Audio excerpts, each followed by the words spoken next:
That's such a fire intro. Yo, fuck whoever made that intro, bro. It's sick, dude. I love it.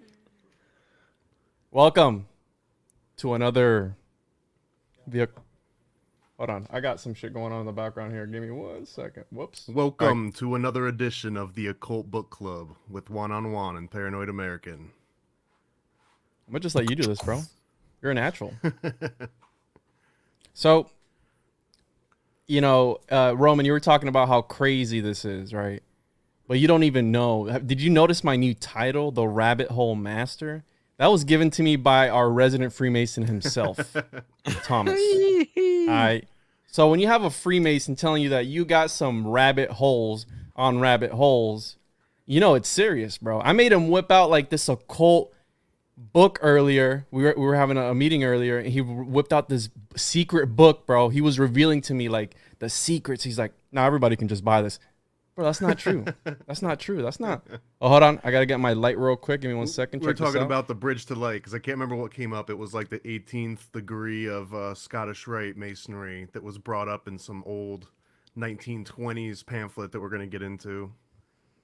Yeah, so we're going to be talking about some of Daddy Manly P. Hall's work, his work. Let me pull up my stuff here real quick. I'm so unprofessional. Look at me. Wow, yeah. People have a lot of high expectations of our professionality over here while we're explaining the deep esoterica. Yeah. Well, actually, we're gonna have a good a kickoff to this too, because there's some other like fun facts. Like me and Juan have been kicking back and forth for a while. Like, where did Manly P. Hall get all this time and all these resources to just kind of like study books and travel the world and get into esoteric, philosophies and stuff, and make that his life's career? And it turns out that, he had some sugar mamas. He had a oh, don't spill the beans yet, Thomas. Don't spill the beans, bro. Okay, all right. I'll save that. Well, you gotta imagine this isn't that. live. This isn't live, so just edit that part out. Yeah. So listen. All right. Before we get started, I'm gonna go first. Share our social media, all this stuff while people get in here. Right. We got some people in the chat. What's up, Gabe? What's up, Militant Funk? How you doing? We got Grant, how you guys doing? Welcome. Go ahead, sit down, crisscross applesauce, and open up your Torah to chapter 5, verse 27.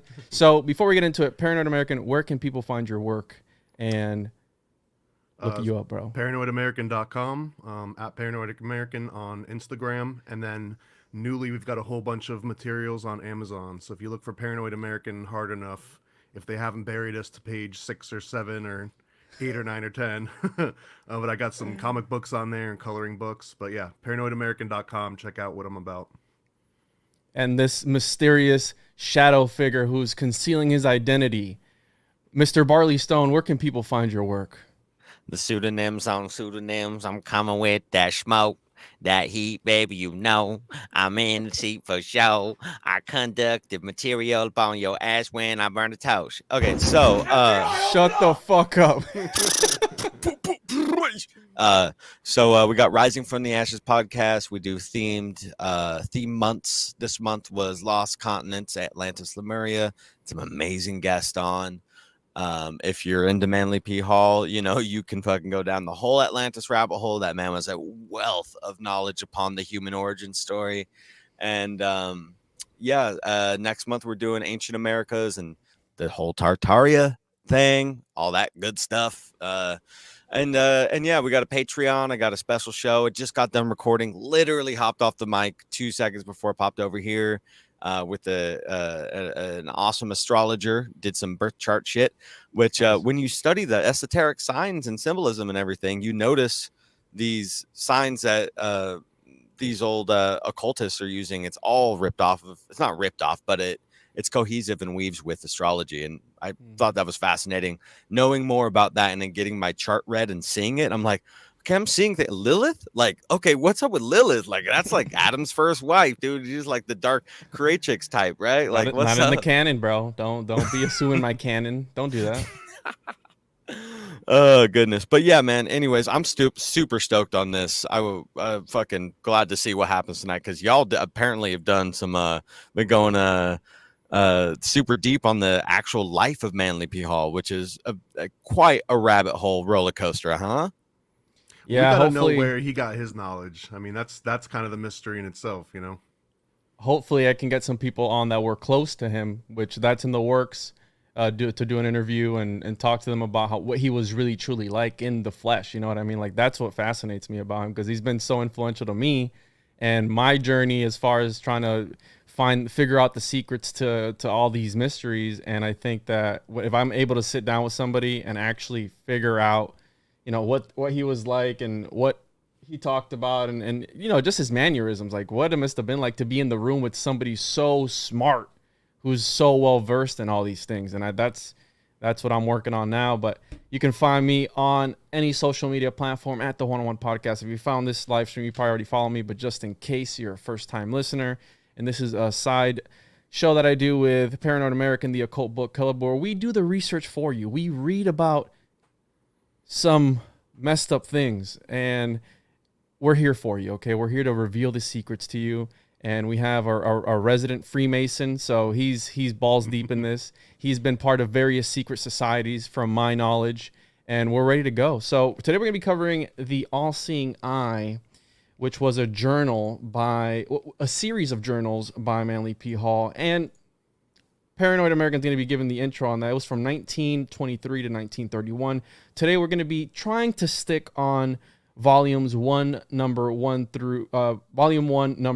to 6, which was in 1923.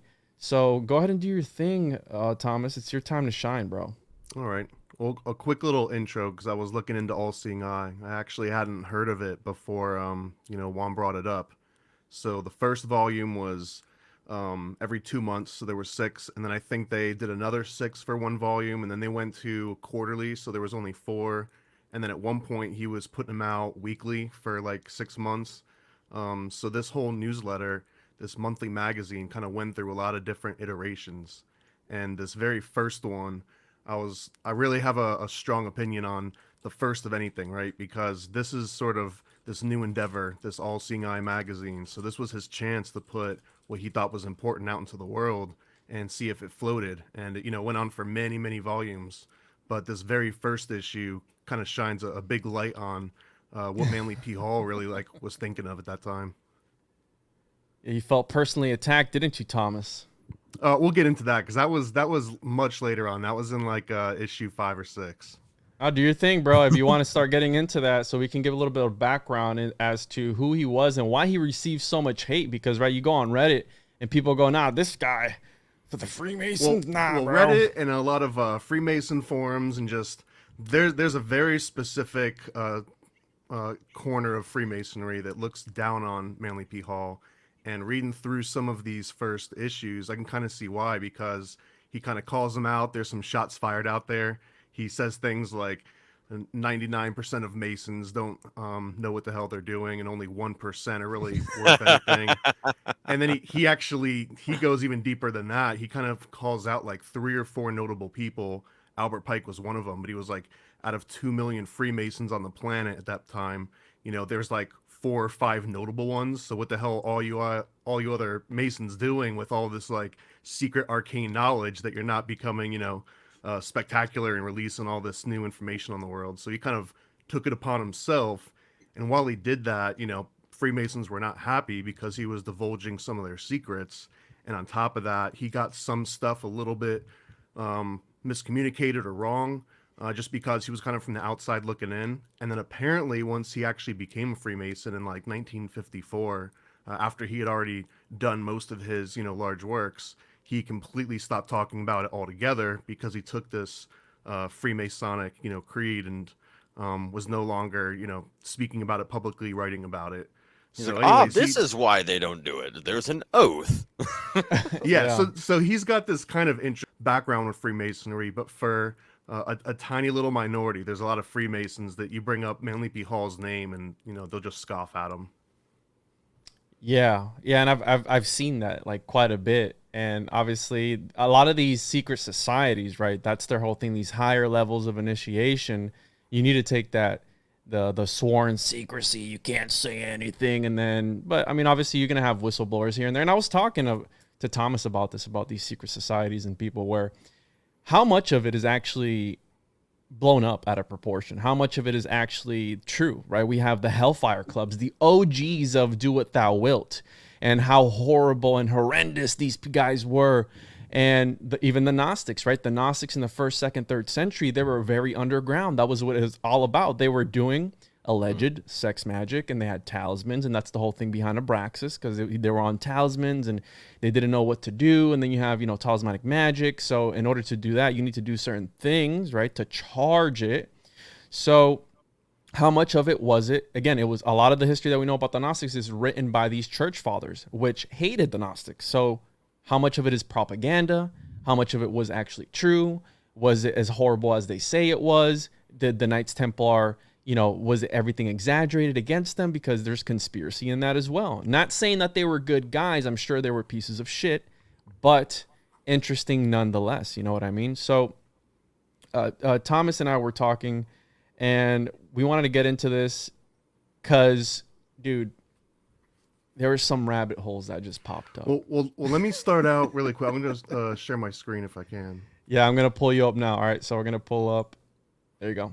All right. So this is a cover of the very first issue. And I'm just going to show what I think is really important is we have, you know, the little title page. It's going to be on all of them. They all kind of start with a poem. This one, interesting, starts with a poem from an inmate of Folsom Prison. But what I thought was like the coolest thing ever is the very first article of the very first issue of his very first, you know, public magazine. He has this article called Nonsense as a Factor in Soul Growth. And there's a couple parts in here. I'm just going to read one part that really, really stuck out to me. And he's talking about there's this weighty problem in humanity where everyone forgets the necessity of humor and the value of mental and spiritual recreation. And he mentions that this result of losing the ability to laugh and to relax at this massive thought and incessant labor causes an unbalance in the ultimate spiritual crystallization. So he kind of mentions that if you lose the ability to laugh at yourself and you lose the ability to not take things seriously, that you're basically spiritually stunted, and to not, you know, get crazy into your studies to where you're no longer just like enjoying trivial things with friends and the rest of humanity.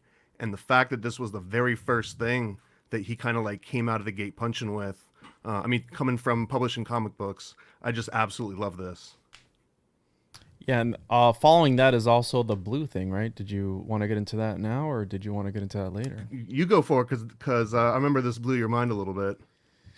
So, you know, I'm the type of person not to be like, hold on, not to be all Illuminati confirmed. But the more I look into things, the more occult symbolism that I see.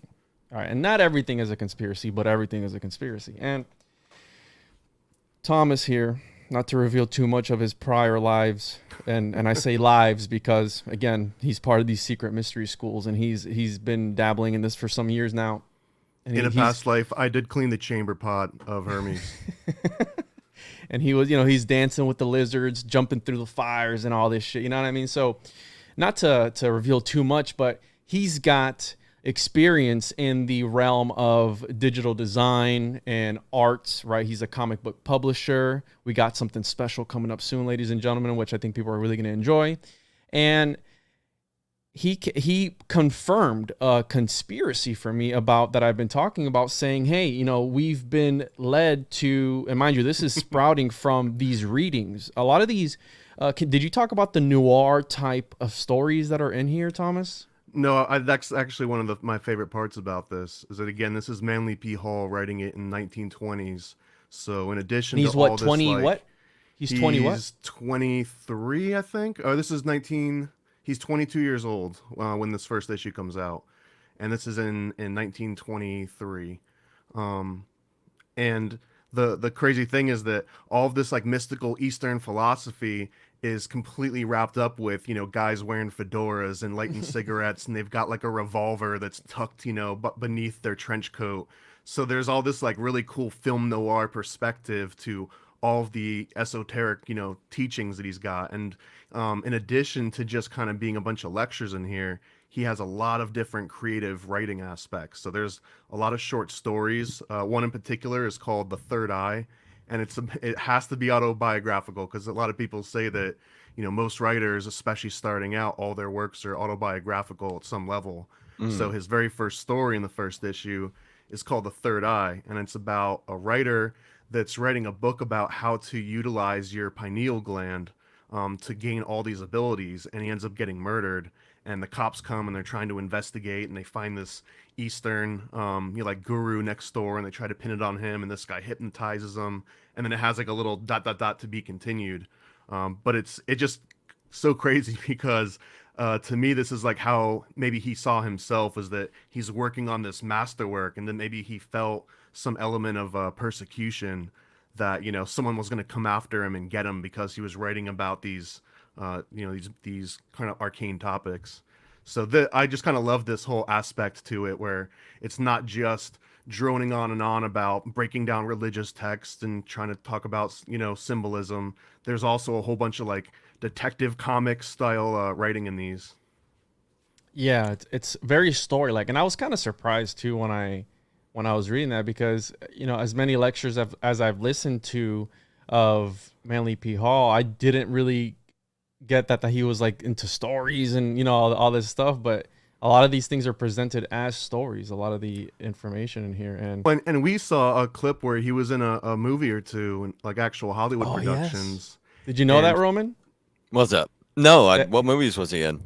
We'd have to look it up on his side. It's on YouTube. You can watch the whole movie, but he's got little clips in it. And also towards the mid or later years of his life, he was consulted by Hollywood on all sorts of different scripts. And I think there was maybe 3 or 4 fairly large movies that were based on sort of his consultation. And I think he's got a list of like 15 to 20 scripts that just never made it. Yeah, That's beautiful.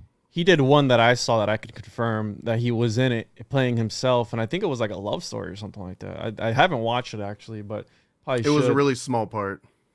And I love looking at the art, you know, that they used back then. I like looking at the ads that they used back then. Here you have the Philosopher's Stone, right? That me and Thomas covered on the very first episode of the series. And you notice that it's not for sale. This one's not for sale, but he's, you know, asking for money for people to subscribe. And maybe he didn't. Do you think maybe he didn't charge for this first one because it was the first one? Or? Actually, I noticed in the very last issue of Volume 1, so the 6th issue, at the end, he kind of has this appeal to the reader, and he mentions that everyone that got these first 6 issues, it was kind of on this trial basis because they were students or something of some kind, but then they go to a paid model after this. So that's another cool thing of like seeing how this magazine itself evolved and adapted, and, you know, how frequent it was, how much he was charging for it, whether or not he was charging for it. Notice this: Atlantis, the lost continent, nonsense as a factor in soul growth, right? And he's talking about a lot of occultic stuff, obviously Manly P. Hall. And so I've always been one to wonder, like, hey, how was he able to find the time? Because me and Thomas were talking, we're like, dude, we're not ever gonna finish all these books that we've been bookmarking and putting away and buying and talking about. Like, we're not gonna have enough time. Not without speed reading. Not without speed reading, because it's just so much material. So how was this man able to sit down and really truly understand? Because back then they didn't have the internet. He just literally had to go to these libraries. And as he was growing up, he collected a lot of occult books and esoteric things, and he was, you know, going around and learning the mysteries of mysteries. And what did you find on that, Thomas? Because that was, you kind of blew the cover at the beginning, but could you get into a little bit into that? Because we've kind of found it out. I think we figured out the secrets of these secret mystery schools, and it's Thomas is about to tell you.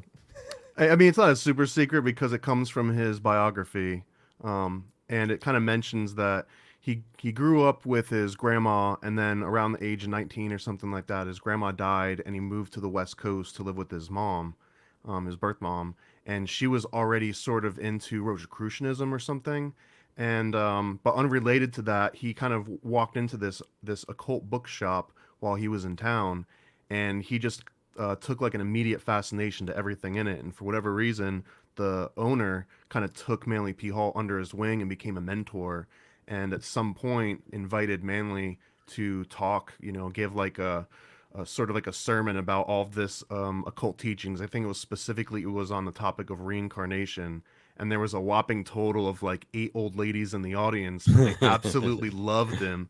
And one of the recurring kind of themes here is that Manly P. Hall in his younger years had this androgynous look to him, and it was so pronounced that there was actually some newspaper articles that as he was kind of coming up, they sort of noted this androgynous factor to him. But his audience tended to be just absolutely filled with women, and at one point there was a fairly wealthy wife and daughter of like an oil fortune, and they just fell in love with him, head over heels. And there was all these rumors that there might have been some romantic element to it, and that Manly might have been milking him a little bit.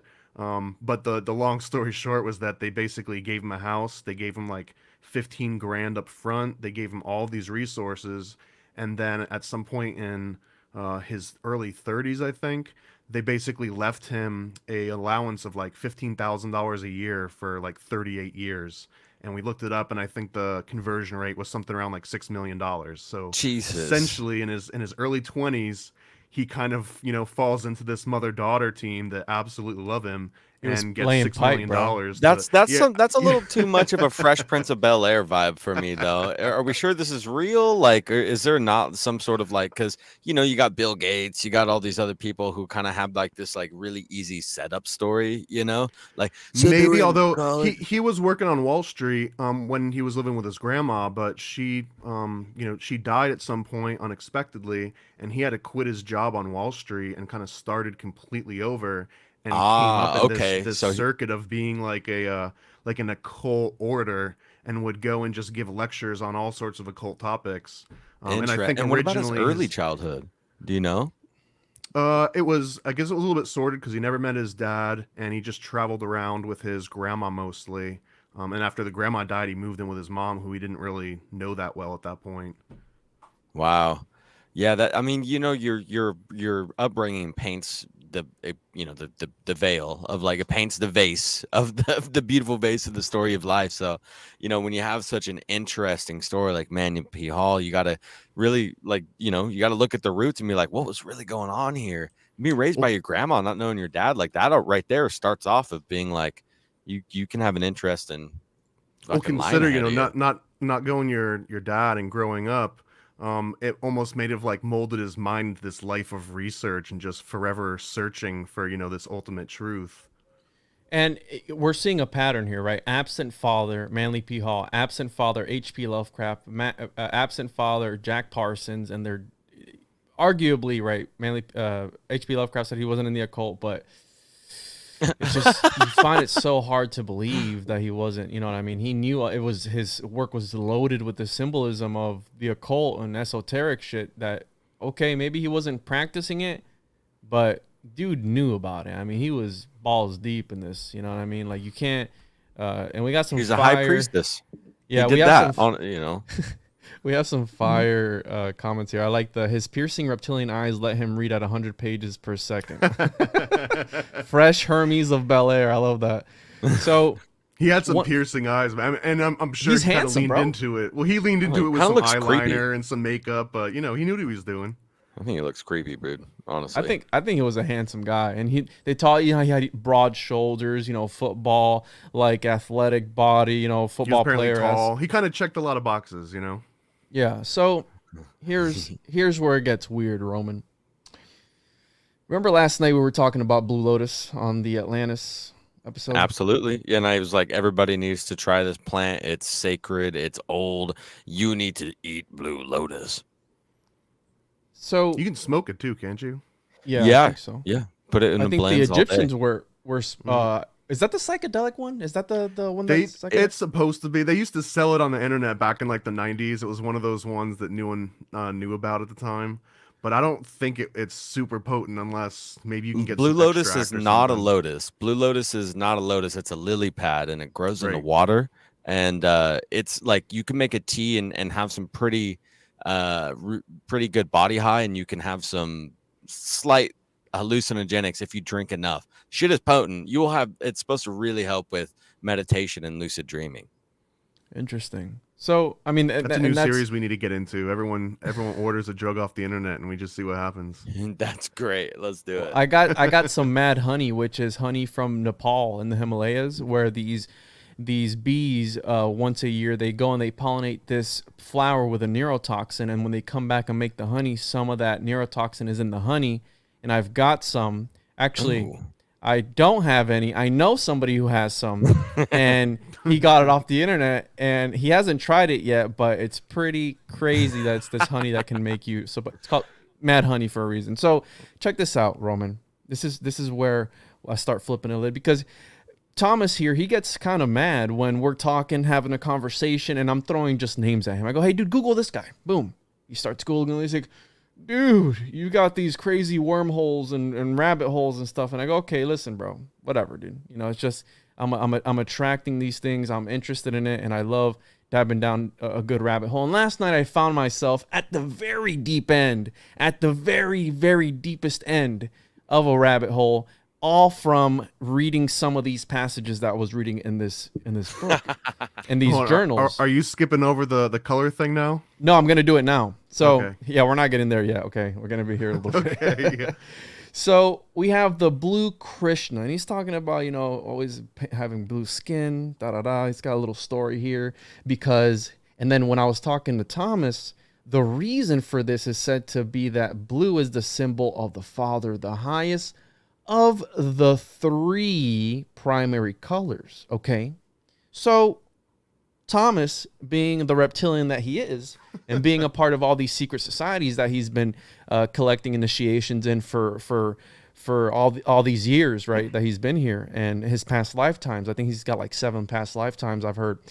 But check this out. He's like, oh, well, the actual primary colors were da-da-da, this and that. It was, what was it, red, green? No, so I like how you frame all this up, but I just need to reframe it a little bit really quick. So this isn't secret teachings and arcane knowledge. This is a result of living. It is. Of growing up in the 80s in front of a television and then later a computer. So as I was reading this, he mentions that the 3 primary colors being blue, yellow, and red.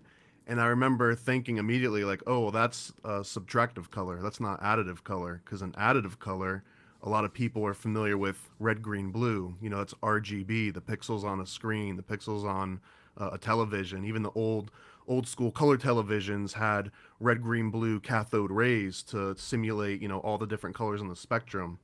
And for some reason this blue one's mine, but I know because when I, you know, one of my first jobs when I was working like minimum wage at like 14 or 15, I worked in a print shop, and I quickly understood the difference between what you saw on the screen, which was RGB additive color, versus what you see on paper when it's printed. And the main reason here is that in subtractive color, which is, I mean, in here we talk about blue, yellow, red, but really it's CMYK. It's cayenne, yellow, magenta, and then K stands for black, but we can kind of ignore that for this. Whereas RGB is additive, and this is because the light is coming through it, and those different colors are sort of filtering the light as it goes through. And if you add those different colors together, red, green, and blue, you get white. But with subtractive color, think about when you're back in kindergarten or, you know, doing finger paints or whatever, and you're painting on a canvas. If you take the 3 primary colors and you mix them together, you don't get white. You get like a dark shade of brown, and then you add a little black to that, and it becomes completely black. So to me, that, you know, he is clearly talking about these 3 primary colors, and I just mentioned it because I'm just so used to, you know, staring at a computer screen. My 3 primary colors are red, green, blue, not necessarily blue, yellow, red. But here's the thing, Roman. So I said this is a conspiracy because what if these other alternate colors are actually the colors that we should be seeing on our screens versus they suppress it by doing this red, red, blue, green color. That's but this is physics. We're talking about physics here. We're talking about the properties of fam. But it's just like it's just like changing the standard tuning of the hertz. Yes. You know, like just like making the standard. I don't agree with either of you guys. To suppress. So you see how these guys in these secret societies do this, Yes. Roman? We're being attacked Yes. right now Yes, by we the are. Freemason in the group because we're not up to par with the lizard's ideology. Okay. Because the Freemasons are controlling how light reflects. He off knows of that they're opaque watching him. mediums versus translucent mediums. He knows that they're watching him right now, so he doesn't want to slip up and lose his ranking. You're keeping it tight, bud. You're keeping it tight. You know what? We appreciate it, but we're gonna break you. A lot of bobbing and weaving, bro. Okay, a lot of bobbing and weaving. You know what I mean. Less talk, more do, bro. Okay, so listen, I think that's a conspiracy where they are trying to suppress us on purpose. Okay, they're trying to suppress us on purpose in order so we disconnect from that source, right? And obviously, how does it play on the pineal gland? Well, we don't know, because even Manly P. Hall talks about the pineal gland from the Lemurian times, where it was sort of like this antenna that was, again, talking about optics and eyes, where back then, bro, they thought that vision was active and that you literally shot rays out into the world and saw it as it is. Obviously, Isaac Newton came later on with optics and said, no, it's like where the photons are reflecting back, they're going to the eye, being processed by the brain, et cetera, et cetera. That was way later on. But what I'm trying to get at is that they've been suppressing, and we know it, dude. We know that they suppress us because the ancients knew about the microcosm. They said if we understand the body at a micro level, we're able to understand the macro, the universe on a bigger, grander scale. So by the most subtle things, and we're reptilians right now by using these computers. Okay, we're doing some magic right now. There's no way that this isn't magic, where I'm able to see you guys, I'm able to interact with people on the internet from all over the world and be here all at the same time. This is magic. We don't know how these things work, but we still use them. And amen to that, man. I'm a firm believer in that, especially with, computers and the internet, where do you know literally the original, you're talking about manifesting intent and creating actual products out of that. Do you know the original intention behind the computer by Charles Babbage? Why don't you tell us? He was the guy, the father of modern day computing, the father of the computer. He was trying to prove the existence of God through technology. And he tried to summon the devil one time, just like Jack Parsons did. Again, the father of modern day rocketry. He tried to summon the devil. Bro, all Dr. these guys. Faust. Who's that? Oh, that's the German one? Who's that? Yeah, classic Germanic Faust. He's like the the kind of making the deal with the pictorial- devil. That's the classic story of making a deal with the devil. Not to be confused with Fauci, though. Probably the same guy, bro. He's Saint Germain. He's fucking traveling through dimensions and time. So, I've always said this, that they put things from the very beginning, and we're using things that we don't even have a clue about their origins. The guy who invented binary code, Gottfried Leibniz, he was, again, trying to prove the existence of a godhead through technology. He's the one that invented the binary code that computers read, ones and zeros. He was also talking about the law of manifestation and law of attraction. If you want to get deep too, that there's William Crook, who I think was one of the original inventors of the cathode ray period, which brought us TV, and he was a heavy spiritualist, and a lot of them believed that these rays and these images were more than just technology, that they were actually summoning some like extra spiritual realm. So, what? William Crooks. Were you the one that told me one time, Thomas, about the oldest tower on top of a mountain somewhere in Russia or something? No, I don't think so. Oh, man, I want to find out who told me that one time. But they were like, if we take that tower out, the original broadcasting tower, I think we'll break free of this matrix. So was it like an obelisk? No, if you look at a radio tower, it looks like a fucking obelisk. I mean, if you really look at it.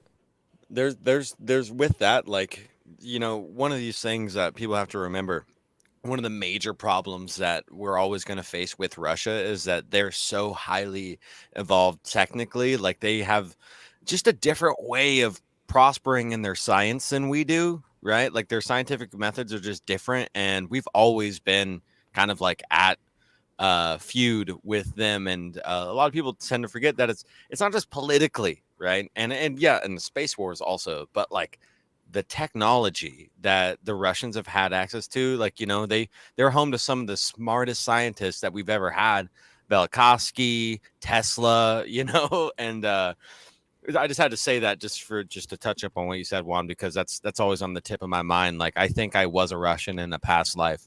I really do. I have some like weird passion towards Russians. I'm like, fuck yeah, Russia, creating a world war. Oh, yeah, dude, sick, Russia. I don't know. It's weird, but no.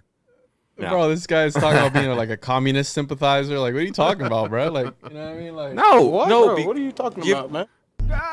No. Do you listen to Dugan at all? Do you know Dugan? No, bro, Putin's but you were right-hand- talking about him. Yeah, it's crazy. You were This is talking crazy. about him yesterday.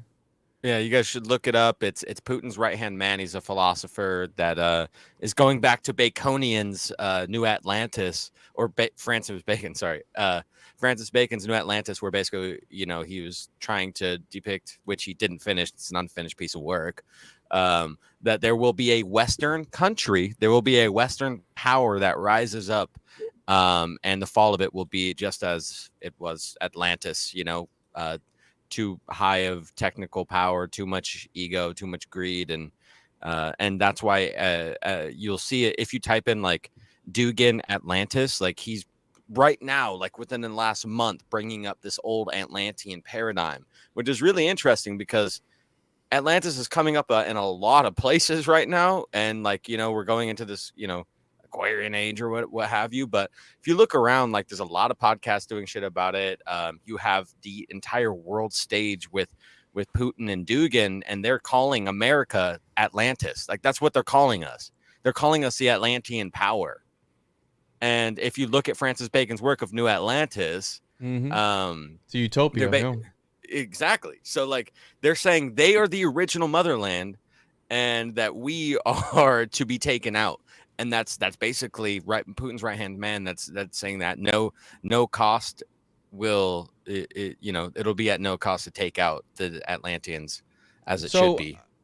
I'm on par with Manly P. Hall's interpretation of Atlantis. He says that it was a higher state of being, higher state of consciousness, and he even says the ascended masters were different elevated states of consciousness. How Helena Blavatsky was talking about these ascended masters, that it wasn't actually a physical place, because remember, we talk about the Bible a lot and we talk about all these stories that are in there, but they are meant to be allegories, you know what I mean, like parables, like these stories. Yeah, and Manly P. Hall was on record saying that Atlantis was a time, not a place. A timeline, not a place. Also said black magic came from Atlantis. He said that in one of his lectures too. Well, that's where the Book of Enoch He comes also in, said too. that Egyptian priests could breathe underwater and turn themselves invisible, and they could walk on air. So he had a variety of different beliefs depending on what the audience was. For Well, sure. could you imagine, Thomas, reading all these books that you're reading, collecting all these valuable manuscripts that, one of ones, these pieces of great art and these, right?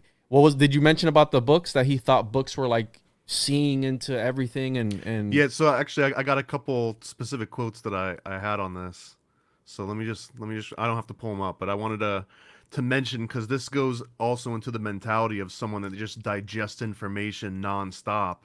And he says, quote, and this is from the first edition: "There are no truer friends than volumes whose treasured contents become etched into our souls. The average individual's idea of a friend is someone who will agree with them, and a book is the most obliging of all. If you feel lazy, the book will be uninteresting. If you feel mean, meanness gleams from every page. And if sarcasm holds you in its grasp, every word of the author seems like satire. And if you feel hungry for a certain line of information, the book is eager to give it to you."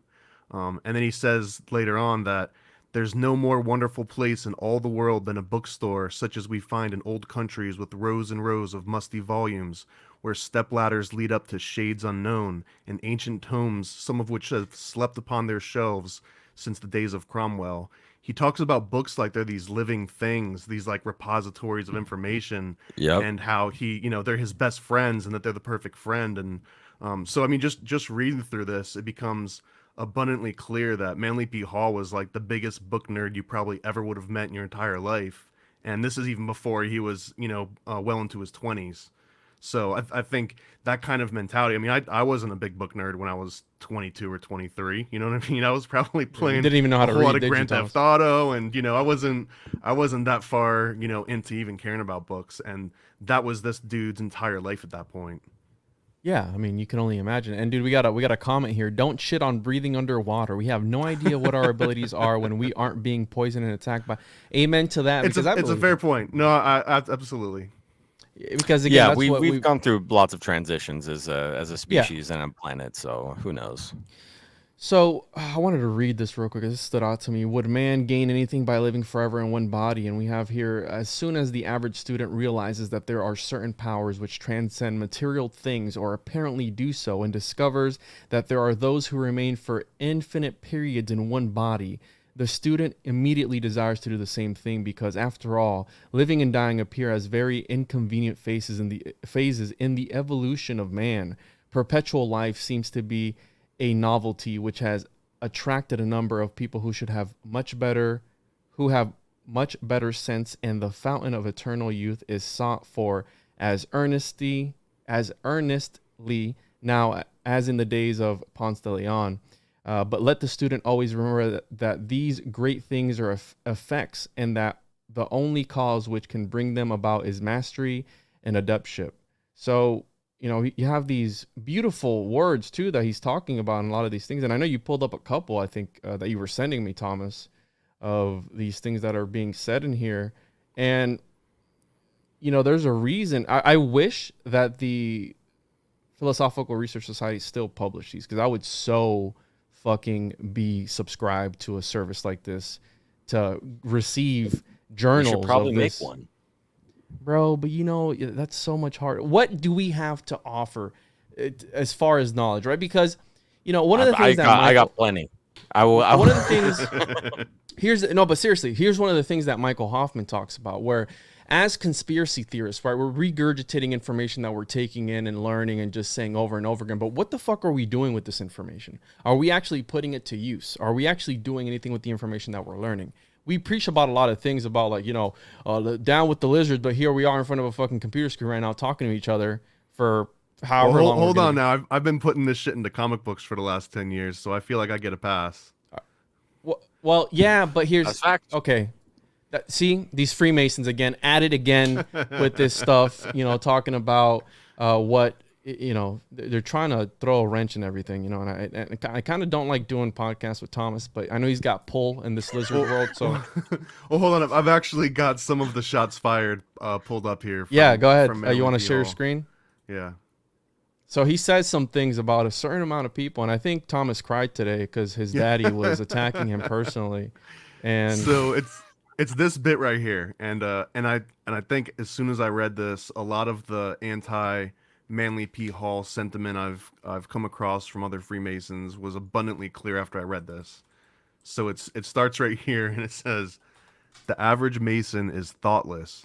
He's not a criminal, nor is he false intentionally to the concepts which he holds, but he is preoccupied and he feels no responsibility, no individual obligation in connection with the study of Masonry."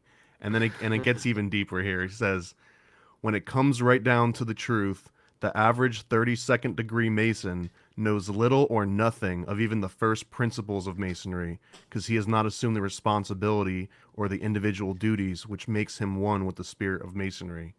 When these wondrous rituals are unfolded before him, he's thoughtless. When the lectures are delivered to him, he's thoughtless. As he dons the apron, as he transacts the business of his lodge, he is thoughtless." And I did feel a little bit personally attacked when I read this, because I remember when I became raised as a 32nd degree Mason, and I fell asleep like 3 or 4 times during the initiation ritual. I just couldn't stay awake, bro, because it started at like 6 a.m. and it was almost like an all day thing. And you know, the nerves got the best of you. I'm wearing like a nice suit and shit, and I was just completely stressed. And I just remember falling asleep and just like waking up and like how much time just elapsed. You know what I mean? Was there like a test? Is there gonna be on the written quiz at the end? So as I'm reading this, and Manly Bummer Hall is almost like slapping my wrist and telling me like, "Bro, you fell asleep. Like, you're just a thoughtless, you know, idiot." So yeah, I felt a little bit personally attacked just because, yeah, I mean, I 100% agree with this. The average Mason, thoughtless. 32nd degree Mason knows little or nothing, even of the first 3 degrees. Yeah, that doesn't surprise me at all. And then he goes on to talk about how can a god of clay fill a shrine of gold. So there's like some nice little like motherfucker. Yeah, dude, he had some like hot shots in there that he was throwing out. And the name of this one is Masonry Appeal for Better Masons. And this is an ongoing not like a series, but if you read through the rest of these magazines, very often he'll kind of have these articles that are like, here's how Masons are fucking up and they could be doing a lot better. And there's more than just a few of them. So also, you have Thomas getting high and just being at his rights there. He's just like stoned as fuck while they're presenting him his little skirt. And he's just stoned. And here you have Manly P. Hall spitting the truth, calling these people out like, hey, did you just join this because you wanted to be cool? Like I said, we learn about these things, but do we truly know what to do with this knowledge? Do we truly know how to achieve these higher states of not saying that there's no way of doing that. There's 100% ways of doing that. But more times than not, we're caught in this system, in the matrix, if you will, and we're like Neo trying to escape, trying to bob and weave. What were you going to say, Roman? You were going to add something of value? Yeah, no, when I'm reading through the massive amount of beautiful intuitive inscription and this man has brought forth to the literary world, a common theme that he was putting down I thought was pretty cool. He was kind of painting societies, rise and fall, like the ebb and flow of life, right? Like he's just saying, look at all of these evidence that we have of all these different empires coming to fruition and then dissolving away. And it's similar to that of the story of the Phoenix. All these societies, they rise, and then from that, the ashes of their own demise, they crumble and then create again, yet something different, similar as the last remnants, but constantly changing. And I just thought it was really beautiful. Everything he writes is super poetic. But I did want to ask you guys, because I just got done doing a birth chart reading, and I don't know how into astrology you guys are, but a lot of occultism ties to astrology, like we had said, right? Like we're talking about a huge old order of systems. And Kaylee, who might be watching, she said she was going to pop over. She does all areas of it, so she has very vast understanding of the Vedic and the tropical and the Western and all these things. And it shows me when she did a 2-hour birth chart reading, basically, it started to see all these aspects of myself that were kind of pre-planned from, whatever that type of, whatever that type of planning is from that celestial understanding. And Manly P. Hall talks a lot about reincarnation as well, right? Mm-hmm. And so if that's so, if he is an older spirit, older soul that basically chose his life beforehand because he's gone through all these cycles of work to come here, then his name being Manly P. Hall, HPM, and what we know about occult writers and everything, HP stands for High Priestess. Yes. I'm wondering, do you guys think there's is that just crazy, or do you think that that HP actually goes in there somewhere? I can't talk to this stuff to Thomas about it, mind you. He's in these occult circles and they don't let him talk about it. But whenever I bring stuff up about magic and all these woo-woo topics, Thomas he's not on that bus, bro. He doesn't support any of it. He is just totally against it. But I came out of the womb like a computer programmer, so I just gotta say, to me, at a very deep level, everything is like a 1 or a 0 or a math problem that has an exact answer, and every other answer is an incorrect one. And it's taken me, I'm 38. It's taken me 38 years to kind of become more and more open to sort of, it's not binary. There's like an infinite number of possibilities. Well, but when we start talking about gematria and shit, you definitely lose me.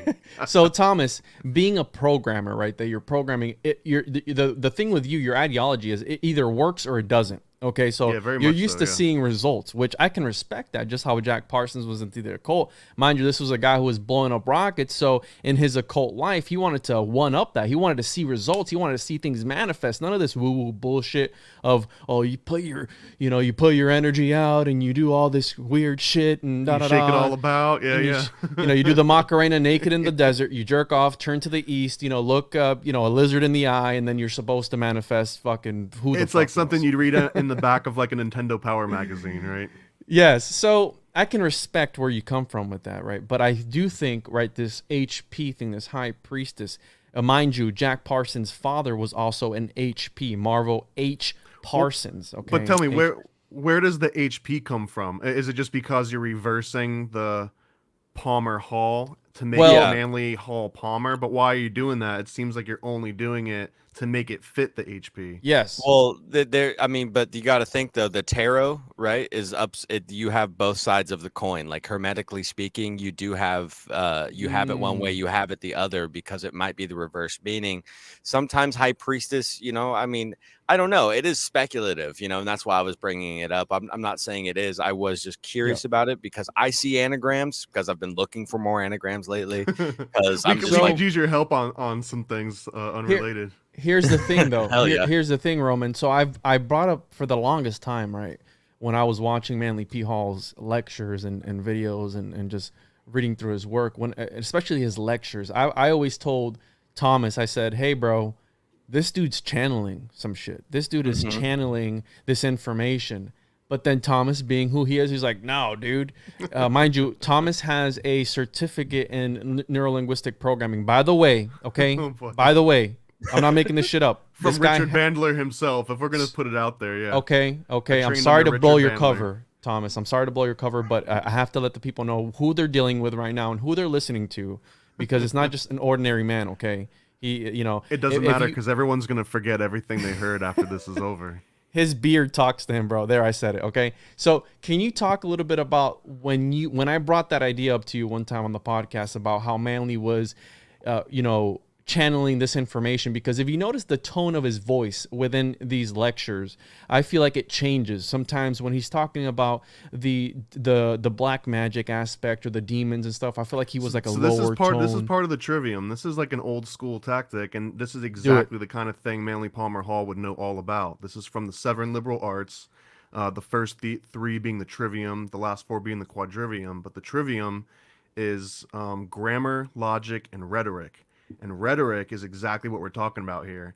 This is being able to appeal to an audience. But when you say like going into this channeling and changing the speaking pattern and the cadence and the vibrato of the voice, these are techniques that, ancient classical orators would just study for, their lifetime. And he knew what those techniques were and he tapped into them and it worked really well. And I think some of the other examples I brought up to you when we mentioned this before is that Manly Palmer Hall probably learned this because he came under the wing of this mentor and he went to these speeches and he saw, and a lot of these were happening in churches. But like this, it's the same sort of thing as like a loud preacher might know. And one of my examples is like Jim Jones, but Jim Jones, he didn't have a mentor. He just kind of grew up as a natural, having like this rhetorical power over people. And I think when he was a little kid, he would congregate other little kids in like the playground and like throw speeches at them and they would like sit down and be blown away. So this power of rhetoric is something that really powerful speakers can just kind of step into and step out of as they need it. So to me, it's just him having this very particular skill that's very well honed. And it fit directly in line to the types of material that he was already interested in. Yeah. So there's no way he wouldn't know about rhetoric as an actual skill to learn and develop. Can you talk about the memory palace, Thomas? Because that's also very fascinating. Because we got to do a whole show on memory techniques from Francis Yates and all sorts of different people throughout history.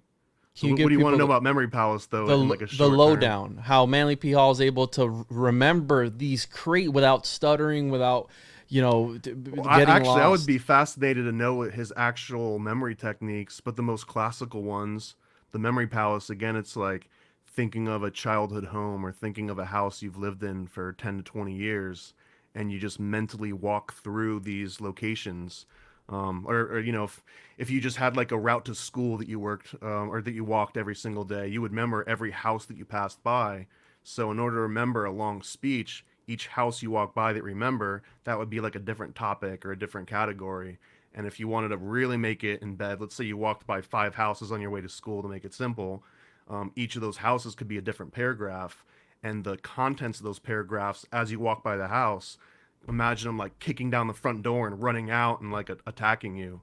So this is a very memorable way of kind of remembering this. And you can remember it in order. You can remember the exact things. You can remember the details, the things you want to emphasize. So just, extrapolate that times 100 and you can kind of memorize an entire book. And I think that's typically what a lot of these guys do. Yo, shout out to Thailand. Shout out to all the lady boys out there. How you doing? Look, we got a guy from Thailand in the chat. No disrespect, but Hey, yeah, actually, oh yeah, go ahead. Yep.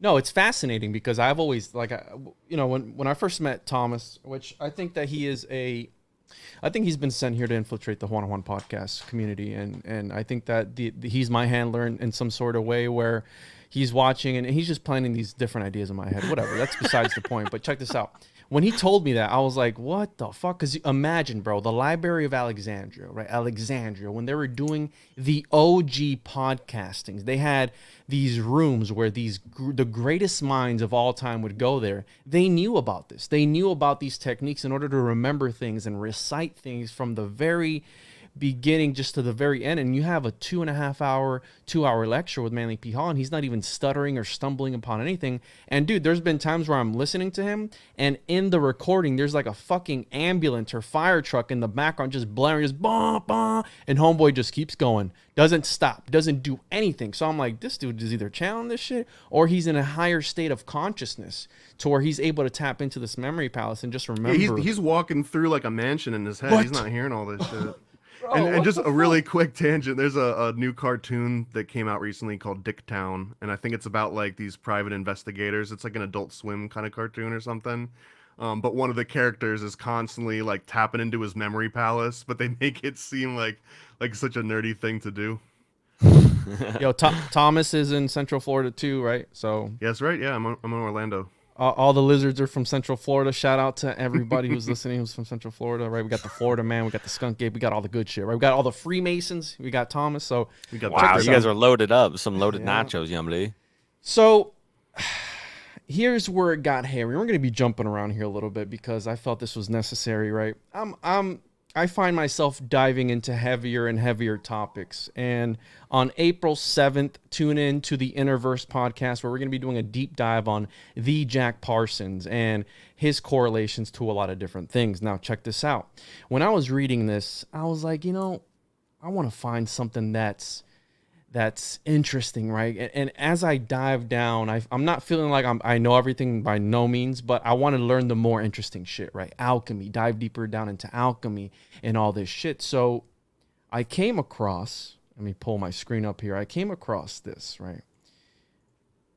We have here Count Cagliostro, because me and Thomas practiced how to say it before we came on just to make sure we didn't sound like fucking idiots. Because every time we said the name, we said it a different way. So Count Cagliostro, right? We have this That's right. guy The here. G is silent. The G is silent. Cagliostro. Cagliostro, all right? So That's right. I'm reading through this thing, and one of the things that popped up that obviously resonated with me because I was doing research into, oh man, this is not the right one. I'll have to look for it, Thomas. I have it pulled up on my, anyways, let me pull it up. Can you take over real quick, Thomas, while I look for it on here real quick?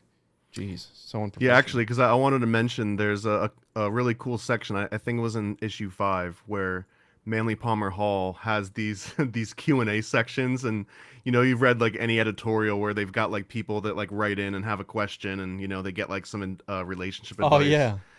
So Manly Palmer Hall does this on his 5th issue. Let me see if I can share my screen really quick while you're looking that up. Yeah, I got it pulled up, so we'll dive into that. I'm gonna do this really quick because Yeah. I really love this one. So, I mean, these are like the questions that blow people's minds for lifetimes and they never answer them. But Manly Palmer Hall here gives these like such concise, matter-of-fact answers. So, for example, is a man a free agent or under the control of outside entities, right? This is like the ultimate question of like, does free will exist?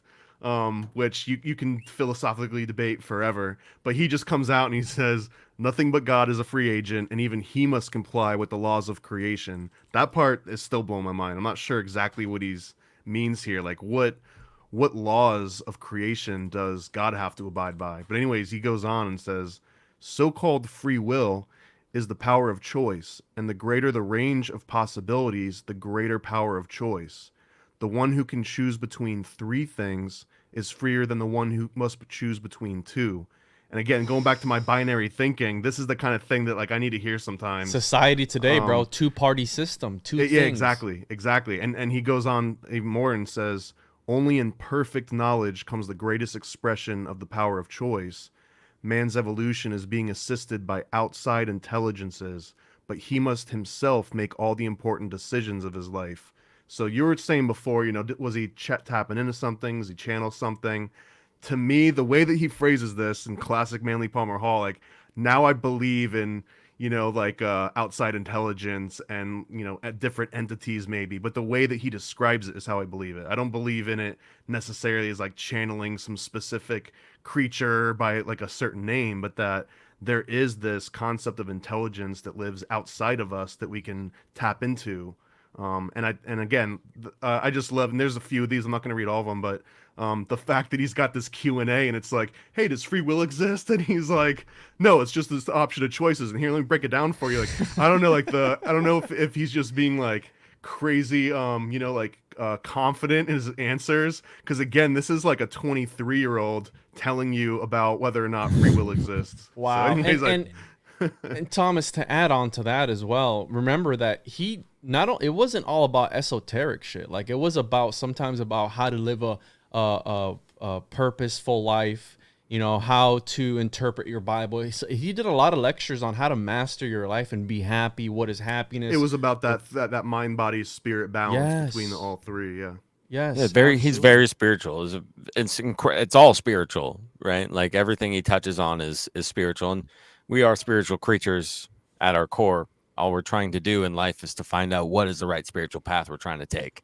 So no matter what. Speaking of proper and right spiritual paths, Juan, I think you've got some very spiritually cleansing, purifying information to bestow on all of us. No, I think it'd be the opposite of that, bro. But I wanted to ask you real quick, Thomas, what are your thoughts on the Akashic records as far as like, what do you think about that? Because you're talking about I this definitely higher believe state. in that. I believe in Akashic records and that this is where the actual Platonic ideals are stored. Like, you can go and check it out. You open the room and there's all the Platonic ideals. Like, this information is out there. And I think Manly Palmer Hall mentions this over and over, that knowledge is kind of like energy, where it can't be created or destroyed. It just always existed. And it's just a matter of like tapping back into it, which also plays into his kind of philosophy on reincarnation. It's like knowledge itself is being reincarnated over and over. It strives the importance of the pineal gland and why these people like stress the importance of living such a clean life, so you can be as clean of a receptor as you can be, so you can tap into those at moments like, Yo, shout out to Brian. Fired. Yeah, shots fired. Another Central Florida guy right here. He's in Orlando too. Shout out to you, bro. He's talking about, why would you wear those glasses, Juan, after you were caught with the script? I had somebody in one of my videos call me out saying I was a secret agent and I was reading a teleprompter during a talk about QAnon and Assange and all this stuff. So he's telling me not to wear the glasses because that would be pretty dope if you had like a full-blown like actual teleprompter in your room to read everything off of. I think that'd be so stupid though. There's nothing wrong with that though, man. I've been telling Dan, my podcast partner, I'm like, bro, like I really like it when we write shit for the show. Like I want to write things and read from that, because thus you can like have like a, when we're just freely speaking, like it's very emotional, it's straight intuitive, but when you pre-write something, you're tapping into something else, and then you can go reread that. Myself as a fellow thespian, boys, let me tell you what, you give me a script, baby, I'm gonna read that shit and you gonna listen and you gonna like it. Is this the Jesse Ventura script? That's what it is, man. So here's where it got a bit hairy for me, and we're jumping around. That is a sick photo right there. Yeah, you got Alice in Wonderland going through the painting her mirror here, and she sees here the witch or whoever, the queen, and you got the rabbit. So you have a department dedicated to Alice in Wonderland. Now, everybody knows, follow the white rabbit. You got Neo in the Matrix, follow the white rabbit. You have Alice in Wonderland. You have all this stuff. Donnie Darko. I find myself at times chasing that white rabbit and into the corners of history where I would rather not be sometimes. And On April 7th, we're going to be doing something related to this topic, but I want to just dip our toes in a little bit here and talk about it. Right, talk about alchemy and the elusive story of the homunculi, where you have Jack Parsons, supposedly the reason that he died was because he was trying to summon a homunculi. Now, we have this story of the homunculi, and I found it very weird, the synchronistic form. The way I fall upon some ideas while I'm doing research on one topic, I'll have other ideas come up at the same time that relate, and I just follow these white rabbits down these rabbit holes. Hence the title now, the Rabbit Hole Master, which I was given to by our fellow Freemason Thomas. And so the homunculi, right? We have, according to the teachings of the Paracelsian physicians and certain other alchemists, a homunculus is Paracelsian. I'm sorry, Dad.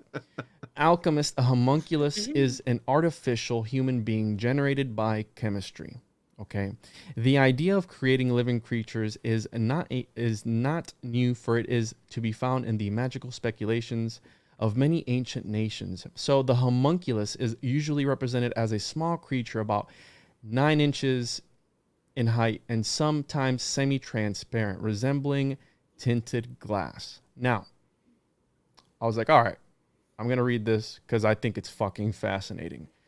Mind you, what we're going to be getting into is a little bit grotesque. This wouldn't be the occult book club if we didn't get into occult literature. Now, this is your disclaimer, okay? This is where... This is your trigger warning. This is your trigger warning to either turn the fucking stream off or stay with it, because it's about to get heavy, okay? It's about to get real.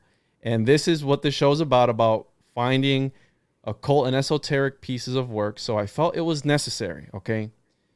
So, here I go. We have this name here. John Ferdinand, Count of Kuefstein, whatever the fuck his name is, okay? And he was, the court, John Ferdinand was not only a celebrated, and how do you say this word again, Thomas? Thaumaturgist. He was an occultist, student of the secret mysteries, and master of cursed sciences. Cursed sciences, okay? Dun, dun, dun, dun, dun. That would be the coolest sort of tagline, or like a little title on your business card. Master of cursed sciences. So here we are. This is a story about some people that were parading around these little homunculi that they came around, and how they were being mistreated. Some of them died in the process of them being shown off, et cetera, et cetera. You can read into it, okay? Now, I Googled this name right here, the John Ferdinand, and nothing came up. And I had the Frankenstein story come up, coincidentally, which we know Frankenstein is this chimera of a person that came together, by sewing different people together, and it came to form this monster, right? This horrific monster. And I gotta inject the tangent an occult here. Story, dude. That there's another story that the story of Frankenstein is actually about the founding of the Bavarian Illuminati, because Mary Shelley knew somebody that was privy to its founding. So just add that one for another episode down the line. What are you talking about? Drop that one What down, the dude. fuck? The Shelleys were some fucking weirdos, that dude. Shelley's Frankenstein, the creature of Frankenstein itself, was a metaphor for the Bavarian Illuminati. Whoa, what, bro? We'll get onto that one in a different Don't do one. this to me, Thomas. Don't do this to me. So, okay, let's get into it. All right, here's the I'm pretty sure people are like, what the fuck are you going to talk about? What's the fucked up shit? All right. So I Googled this guy, and I had the story of Frankenstein come up. And mind you, I've been researching about Frank and Juan. I've been researching the homunculi, and you have the story of should I I'm gonna put, oh man, Michael Hoffman. What volume is this? This is from the Horizon. So September, I think it's volume 9, number 3, winter 1949. So this is later on. This is just a preview. Nice, Jumping nice. around. This is a preview of all the other stuff that comes up in this series that we'll be touching on. We're just going to be the tip here, okay? This is just the tip. So we have, I looked it up, found Frankenstein, and I've been looking into the homunculi because, again, it relates to the story of Jack Parsons, whatever. So I came across this, and I Googled this, and then I came across something very very weird. Okay. And I didn't know what to think about it because it's just that mind blowing to me. Okay. And for something to blow my mind, it takes a lot. We have the book, The Picatrix, which is a talismanic magic book. Okay. And it's about the alignment of the planetary spheres and how you're able to charge certain talismans in order to invoke certain powers. So you have invisibility, you have how to, make somebody fall in love with you. So pretty much either black magic, Santeria, whatever you want to call it, refer to it, witchcraft, whatever, right? It's a form of magic. Now, you have in the Picatrix, it is more of this astrological, other celestial planes, whatever. Now, me and Roman have done an episode 80, if you haven't checked it out, the one-on-one podcast about the Transformers. Shout out to Gabe, Slick Dissident in the chat. Now, he was the one that really, I've always seen I love the anime, the Full Metal Alchemist, which is super, super occult. It has a bunch of things in there. And you have chimeras in there and the taboo in there, which, remember, a lot of these secret societies, a very big thing in them is breaking taboos. The shock of this idea when it's presented to the initiate, that shock is supposed to decondition them from their normal, usual lifestyle. So it's about breaking taboos, doing fucked up shit, okay? This is conditioning through trauma, which is just a typical mind control practice. Yes. Like, it's a formula. So we Google this guy. And here I am at 3 a.m, laying down in bed on my tablet and connected to the Matrix as the reptilian that I am. And I come across something that really just fucked me up. And we have here this blog, which I looked at different ones, and it really summarized what I'm about to talk about. And mind you, this is your disclaimer, okay? Fucking prepare yourself, because this is fucked up shit. All right? It's fucked up. You have, I encourage people to check this blog out, The Devil's Davenport. Oh, look at that, Davenport, Florida. Okay, .wordpress.com. Oh, God. Why is it always a Florida, man? Everywhere, man. So I came across this book, Liber Vaccae, or however you say it, okay? The book of the cows, okay? The book of cows, however you want to say it. And if you notice that word vaccae looks close to vaccine, that's because vaccine literally translates to or of cows. The first thing I saw was like vaccine. Oh, and then I had to read. I didn't say it. Thomas said it, okay? In case we get pulled from Demonetize just my part of the stream, please. Whatever.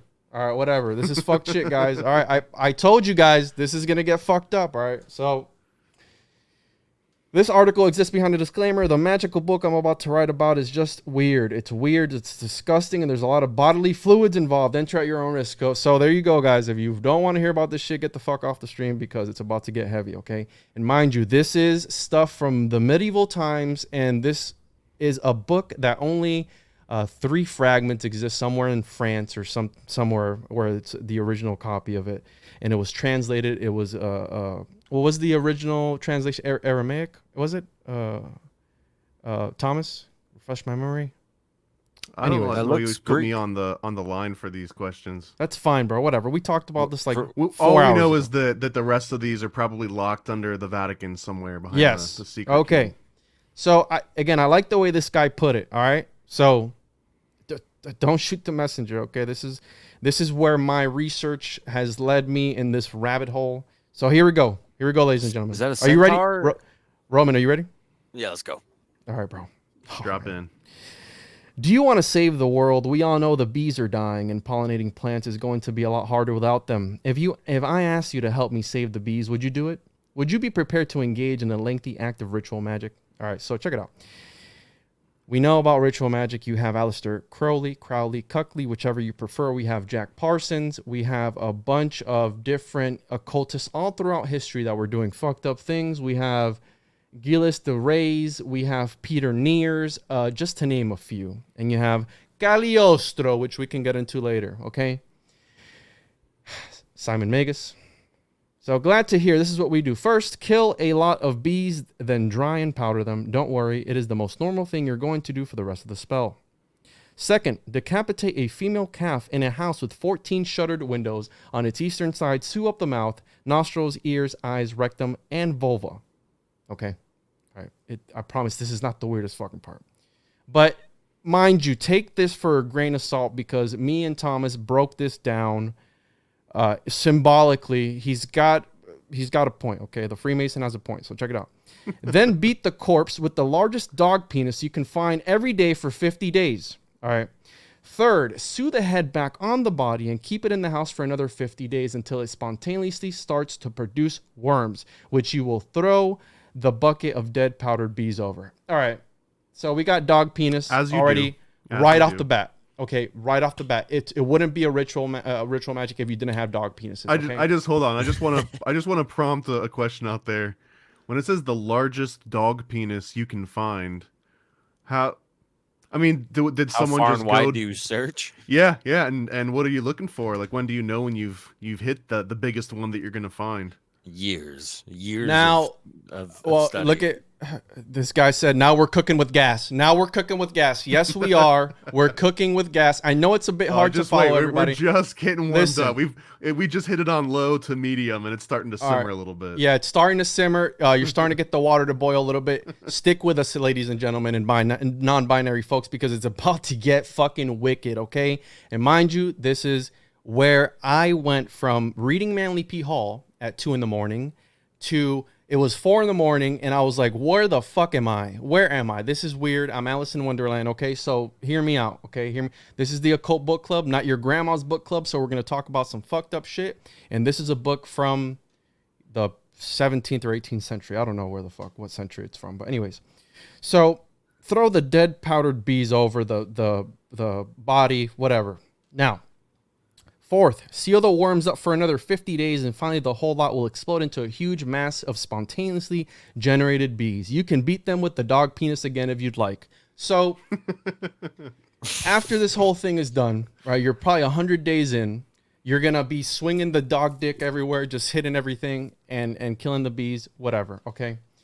Welcome to the world of Liber Vaccae. So this is the Book of the Cows. Now, it is the counterpart to the Picatrix, which is referenced in this book. If you haven't read the Picatrix, it's a very interesting read. I encourage listeners to go check it out if you want to have a good laugh, okay?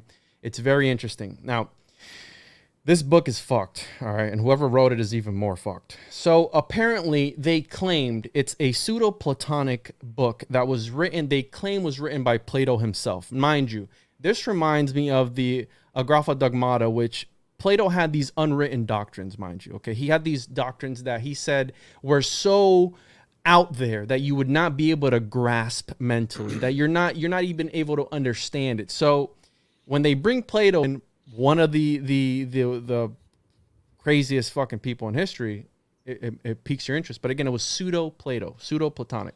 Now, this isn't all. In one spell, so it's a grimoire, it's a book full of spells intended to create an ointment that allows you to see spirits. The magician must pulp the eyes of a whale and mix it with his own semen. He then force feeds it to a rooster for a while until it grows huge in size and its eyes start blazing with a holy fire. Now, Thomas pointed out something very interesting. He said, this sounds a lot like a psychedelic trip. It sounds like this dude is just tripping on mushrooms and just tripping his balls off, which I could get. And I've always said, right, you have, people like Jack Parsons. I keep bringing Jack Parsons on because I just did a 2.5-hour episode on him. That releases Monday, so check that out when it comes out, Monday, 4 a.m. Eastern time. And he was one that in the Babylon working ritual ceremony, whatever, he left out certain steps in order to discourage people from doing it, right? Because it was a ritual that he had written. So when I'm reading this, I think about, hey, this fucking alchemist or whoever the fuck this guy was probably trolling people, for one, okay? Because who's actually going to go out and do something like this? But here's the thing. This sounds like a troll to me. But check it. It's a real book, okay, Roman? It's a real book, all right? I don't doubt that it's real. So no one would ever write a book with something that wasn't true in it. If using your own semen and magic hasn't sent you running for the hills or put you out of the game. If you don't happen to be a man, then you could also create a homunculus by creating a mixture of semen, sunstone, green zinc, and a magnet, which you then stir in with the sap of white willow and use to impregnate a sheep. So this leads you, this is the recipe. This is the recipe in order to create a homunculi, okay? You will be creating a homunculus that will teach you the secrets of secrets, the secrets to all the mysteries if you follow this step by step. Now, you plug its vagina. Before you get too far, scroll up just a little bit because I can't ever let a good dick joke go by. Go ahead. And that's when this starts out, it's talking about the pulp of a one-eyed whale and feeding it to a rooster or a cock, and they're talking about semen here. So to me, it's impossible to mention a one-eyed whale and a cock and semen in the same sentence, and that not to be some kind of like a hilariously intentional dick joke. Yeah, like the one-eyed snake and yeah, dude. Yep. You know, we're asking and like Manly hard... P. Hall said, like don't ever be above, having a little joke and laughing at trivial things. So Absolutely. Remember, this is, on this show, we're going to be asking the hard questions. We're going to be looking, so you don't have to, ladies and gentlemen, so you don't have to fuck yourselves up and look this stuff up. We're doing it for you, okay? This is what we're all about here at the Occult Book Club. We're about discovering these pieces of work. Now, you do not have to eat your own semen. We're gonna do that research for you. No, Thomas, we're not going to do that research for them, okay? Don't fucking... Whoa, no, we can take care of that for you. No, okay, don't worry. Listen.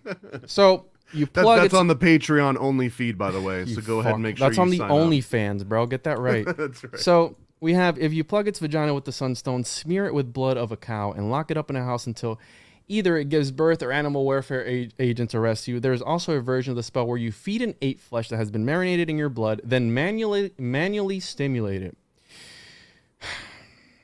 Okay, so you got to jerk the ape off after you feed it your flesh. Yeah, I think they're insinuating what type of flesh you're marinating. Yeah, okay, I don't know.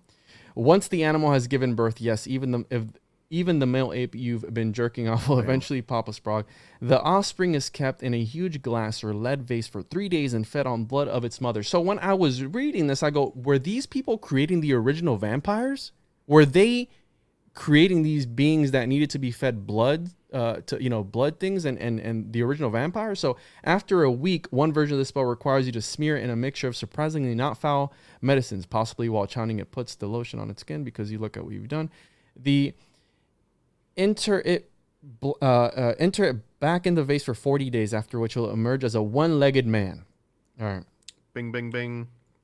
So one-legged man immediately stuck out to me as that's a mushroom, bro. Anytime, this is my brain working. I'm not going to say this is the truth, but anytime I'm reading through occult books and something comes up about a one-legged man in the midst of a whole bunch of weird shit going on, one-legged man was a typical reference, esoteric reference to magic mushrooms in a lot of different religious texts. Yeah, and for those listening, you're in for a fucking wild ride, aren't you? Nobody was expecting this when they jumped on this stream. They're like, "What the fuck?" You know what I mean? Like, we're jerking off apes. We're beating fuck? cows with dog penises. We're taking mushrooms. You're in for a wild ride, ladies and gentlemen. So this one-legged man, right, who presumably hates you, which is fine because you're going to do horrible, horrible things to it. God damn. The creature isn't as much use alive as dead, and some of the magical powers you get from its corpse require to outright torture the poor beast, or rather to torture it some more. If you feed it milk and blood for a month, then cut its intestines out while alive, you can produce an ointment that will allow you to teleport anywhere in the world instantly. If you decapitate the poor thing, you can make a potion that will turn a man into a sheep if he drinks it, or an ape if he anoints himself. If you make an ointment from its brain and eyes, you can see spirits.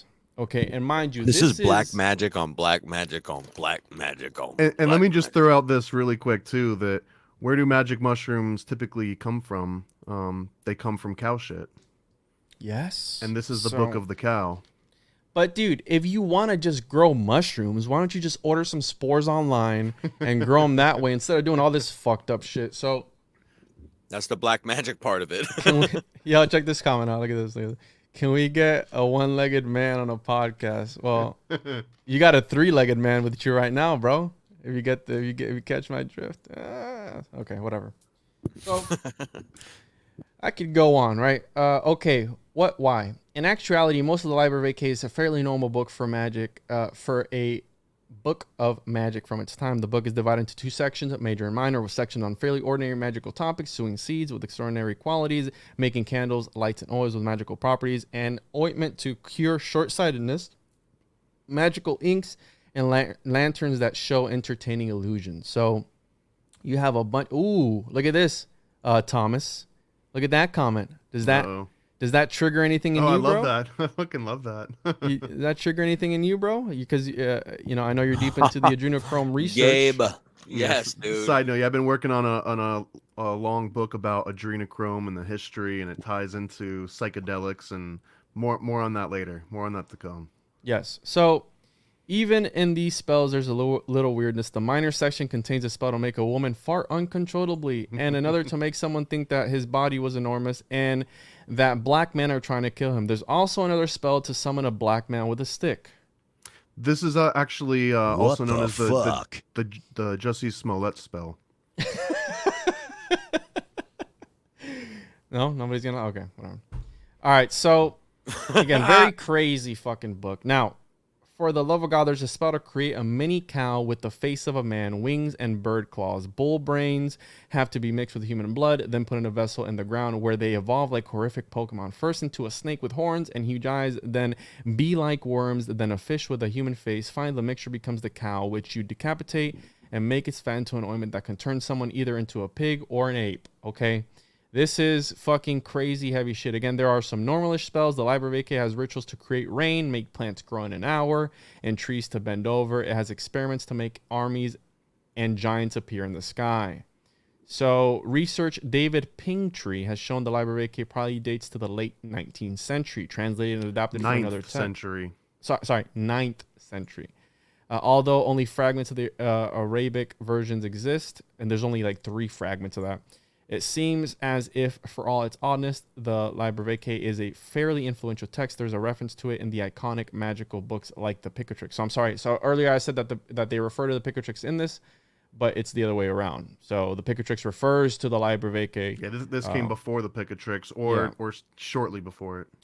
So here we go. It's Spain, and their versions attributed to the famous philosophers / scientists such as Galen and Plato, including versions where the volume title has been changed to Vaccae Platonis. And I want to point out that there is a book named Plato's Holy Cow, which is a book about some sort of symbolism. I didn't read it because, again, it was late last night, and I was like, you know what? I've had enough. I've had enough about this shit. So the Liber Vaccae sits as a sort of strange organic counterpart to the astral magic found in the Picatrix, while the Picatrix is largely based upon harnessing the natural astrological properties of various substances, inscribing them to optimize their power, and then using incantations to activate the latent energy. The Liber Vaccae is largely concerned with its own rather fringe ideas about the miscibility of the soul and the transmissibility of magical energies. Jeez, that was a mouthful. A huge part of the sexualized violence in the text represents the violence of conception and birth, creating a series of conceptions and artificial wombs that provoke creatures to evolve to a point where their soul energy can be harvested and used to give the sorcerer godlike powers. Does that sound familiar to any of you? Does that sound like Adreno? We're back to Adrenochrome again. Yeah. That's right. I was like, dude, this is so heavily coded that, like, at the time it was written, because I was kind of looking up when the fuck it was written, and there's books reviewing this in the history of magic and shit like that, and they're basically saying, like, people in the medieval times were, like, reading this, and they were just kind of like, okay, but it was pretty popular at the time for, like, the actual learned people that could understand what the fuck they were talking about. This is actually required reading when you get off the boat to Little St. James. So check this out, ladies and gentlemen. We will be doing a deep dive with a scholar who has written a paper on this book, because you think this was fucked up? It gets even more fucked up, okay? And this is what we're about here at the Occult Book Club, about bringing the fucked up shit to the people and showing them that this is real to some people. Remember, there was a reason that the Dark Ages existed, because people were taking the Bible to a literal sense. Now, there's a mystical comprehension to things, how there is a literal comprehension to things. And to think that something like this it's called the I forgot what the abominable mixture, I think is what they referred to it as, right? Because we have in the Old Testament, as Thomas and I were conversing about 5 hours ago, where in the Old Testament, God didn't want the Israelites mixing certain things together. He didn't want certain seeds, even certain people, mixing and commingling together. So here you have this just monstrosity of a book that's just so fucked up and just so dark about doing things to animals and doing things with brains and semen and all this stuff in order to create a homunculi. Okay, this is did you have that other one pulled up, Thomas, about creating the homunculi? I can go off the top of the head with the homunculus. Yeah, so again, the way that this relates to everything is I read the homunculi in the Manly P. Hall shit. I did a little bit of deeper research, and I came across this shit. And so we're gonna have this scholar on to talk about it in a deeper sense, because it's Islamic occultism, and it goes deeper than just what we read. It's like, bro, fucking mind-blowing. And she goes deep on that specific book of the cow. There's a whole other, and we can probably get into this in future occult book clubs, but I think Paracelsus is one of the original guys that came up with this concept of homunculi, and it's kind of a fascinating topic in its own right, because it's this concept of being able to generate life without the binding of the two opposites, the male and the female energy. It's a way to just take male energy and reproduce it with more male energy. And it's based on this idea, this kind of flawed pseudoscience, but they kind of believe that inside each sperm was like a little miniature person, like a little miniature man, and that all you had to do was like raise that little man into a big man. And if you didn't actually have, a female to do that with, that's why they only came out to be, one instance was like 9 inches. Some say that they, grew to be like 3 or 4 feet. But it was just because they were stunted, because, you were kind of growing this up as like a little seed. So it's Sounds just like a lot of failed fascinating- science experiments, right? A lot of failed science experiments, and a lot of lonely guys that were like, if I only had a friend, and the solution there was to make them to eat your jizz and sit around and wait for your friend to pop up. And thinking about this time, the time eras and when these books are written, like, I mean, first of all, just everything is so different from our modern society by any and all means. And like these types of, like the porn was made in books. Like you would get dirty writing of like the most filthy, crude type of things just to get people off in books. And it's so wild, bro. It's so wild. Instead of the mom walking in and the kids on the computer looking at porn, it's like, walks in like, what are you doing? I'm trying to create a homunculus, mom. that sock underneath your drawer just like starts growing. There's a homunculi in there. Yeah. He starts coming out from the bottom of your bed. It's like, oh wow. So again, this branches into Jack Parsons, and I wanted to bring something up in the book Secret Societies and Psychological Warfare that I wasn't able to on the topic of, we have Rabbi Lowe, which was the original creator of the Golem in Prague, right? He was trying to protect his town from the Jews being slaughtered, right? And that has a connection to Jack Parsons. But check this out right here. And I wasn't able to confirm this because, again, this is in Secret Societies and Psychological Warfare by Michael Hoffman, which I will be having him on the show very soon. We have Parsons, awesome. Hubbard, and the OTO knew that during the first atomic bomb blast at the Trinity site in New Mexico, the land of enchantment, a large steel cylinder nicknamed Jumbo by construction workers had been placed near ground zero. They were obsessed with the idea that this cylinder had been a means of radioactively animating a tiny mannequin known in alchemy as the homunculus, and that this homunculus represented the first creation of artificial life on Earth since Rabbi Lowe's golem. So ever since the beginning of time, right, man has been obsessed with becoming a god, right? This is how you have as above, so below. You have Satanists saying that The fall of Atlantis. The fall of Atlantis, right? You have I would all argue these things. either obsessed with becoming a god or obsessed with building a shrine to a god. One of those Or two. the Tower of Babel, which I think CERN is a modern day Tower of Babel. Now, I'm going to save some fire for, again, the live stream on April 7th at 9 p.m. Eastern time on the Interverse podcast, but I wanted to just add just one little bit more here. Magicians sought to make this homunculus. They proceeded to try to make the homunculus on very curious lines. Furthermore, and that this is the crucial point, they thought that by performing this experiment in a specially prepared place, a place magically protected against all incompatible forces, and by invoking into that place some one force force which they desired, some tremendously powerful being, and that they had conjurations which they thought capable of doing this, that they would be able to cause the incarnation of beings of infinite knowledge and power, who would be able to bring the whole world into light and truth. So the idea of the homunculi is to bring forth this little being, this little, almost like a goblin or a gremlin, right? It's like and a it little makes mini-me. it, It'd be a it little makes mini-me. yeah, Elves. and it makes me think of the Denisovans too, where like it's like these little people.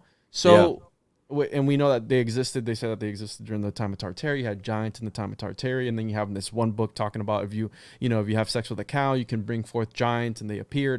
So, I do think that back then the world was like Harry Potter. Okay, I do think that we've been demystifying. Look at Thomas's fucking face. Look at him. Look at his fucking face, bro. I don't have a poker face. I'm sorry. I'm working on it. Just the stank automatic. This idea, right, of breaking the ultimate taboo of doing these horrific things, bestiality, and all these things that are just horrific. Again, part of the dark arts, part of the occult, part of this esoteric circles that we don't even know about. That because a lot of these guys in these higher orders of initiation, they were sworn to secrecy, so we don't know about a lot of. They could be talking about alchemical processes where they're using codes and it's not actually the physical item. But why would you use the codes that you're using? You know what I mean? Like they need a new PR person. They need a new PR person. Like, you know what I mean? Just put in there. Well, actually, there's a really good point on that about memory techniques. I was mentioning before that you remember things that are extreme. You don't remember a boring ass list of eggs, bread, milk, you know what I mean? Things like that. I can respect that. If you try to memorize that same list, but now you see like a room full of eggs and they're all just getting like smashed constantly, and then a huge cow comes in and knocks you across the room, and then it knocks you into a huge bread the size of your house. Like these things you'll remember when you go to the store and you're like, oh shit, eggs, steak, bread, because these crazy larger than life visions that you're imagining. So I think, I don't know for sure, especially in this book, but there's definitely like a heavy aspect to that, where these huge tales of gods and large, traumatic events, it's so much easier to remember and encode knowledge into. So now I don't know what the dog dick stood for, but it could have been something like really, really high class and like cool. Maybe it's dogwood that's a branch of the dogwood tree, and you need to get like the perfect branch to whittle it down and make a wand to fucking enchant it with some. I have no idea. I'm talking the Hollywood, right? The Hollywood that the ones that they use for the wands and shit. So again, it's up for interpretation. All right, ladies and gentlemen. So I think that's a preview, just the tip, maybe the dog dick tip of what we're going to be getting into. So what the fuck is this? Wait, whoa! I want to get into one final thing. If we're about to sign off, let me. Go ahead, bro. Check this comment out by Kaylee. Shout out to Kaylee. Dog dick equals Leo. Speaking of Leo's son, remind me before we go on something that came up with that exact freaking combination. Oh man! Go ahead, Roman. Interesting. The Baconian shit, yo. Like the shit that blew my mind while reading today, and the all-seeing eye was like. The shit I learned about Francis Bacon, because I've been kind of running with this Baconian connection with Roger Bacon and Francis Bacon, because they both were heavy in the science. They changed the science game. They changed the alchemy game. They were leaders. And what I found out about Francis Bacon today is that he was actually supposed to be the king of England. Like his mother was the Queen of England. And I can read the SERP of it. I have it pulled up right here. But I was like, oh, what? Francis Bacon, the reason why he was like trying to code everything, and he took the page 89 out of every one of his books. They have the Baconian cipher to break down all of the Shakespeare plays, because what he was doing was he was exposing all of this inside information by being the royal right to the heir of the throne of England. And I was like, holy shit. And then then what does it say? Oh, dear sweet Lord, dear sweet Christ. How unprofessional of you, bro. So terrible. Okay, right here. Calm down, Jordy. Francis Bacon has been long considered a Rosicrucian initiate. His remarkable work, The New Atlantis, a Rosicrucian enigma, there was a story afloat concerning with certain Masonic brethren are supposed to have the information to the effect that the supposed death and burial of Francis Bacon were a mock ceremony, that he had What? changed his name to Germany, where he published under the name of Jonathan Valentin Andre, and made The Chemical Marriage of the Christian Rosicrucians, one of the first most famous Rosicrucian manifestos. While it is difficult to prove such a theory, there are many things that point to the probability of the story. Bacon was one of the most brilliant minds in Europe ever produced and is considered to be the father of all modern science. He remodeled the British law, establishing the systems of jurisprudence which remain active to this day. The cryptograms in his various documents point to the fact that he was actually the son of Queen Elizabeth and the Earl of Leicester. The original marriage contract is said to be in existence with the present time, but the unhappy and sudden death of the Earl caused Queen Elizabeth to conceal the marriage. This being the case, Francis Bacon was the true heir to the throne of England, but he was never able to claim this title. The secret which he possessed to the effect that he was the legitimate heir to the throne is now believed by Baconian experts to be the prime cause of the unwarranted persecution heaped on him by his contemporaries. I gotta think, if he was that smart, he probably wouldn't want to be king. You don't want to be like the actual king. You want to be the guy that's talking into the king's ear, right? He lived his real life, dude. Like Yeah. he got to be Francis Bacon instead of being the King of England, who's even more fucking mysterious and occult than the King of England would have been. No, everybody hates the Kings of England. They're all fucking King Louis ass, bitch ass motherfucker, cake ass motherfucker.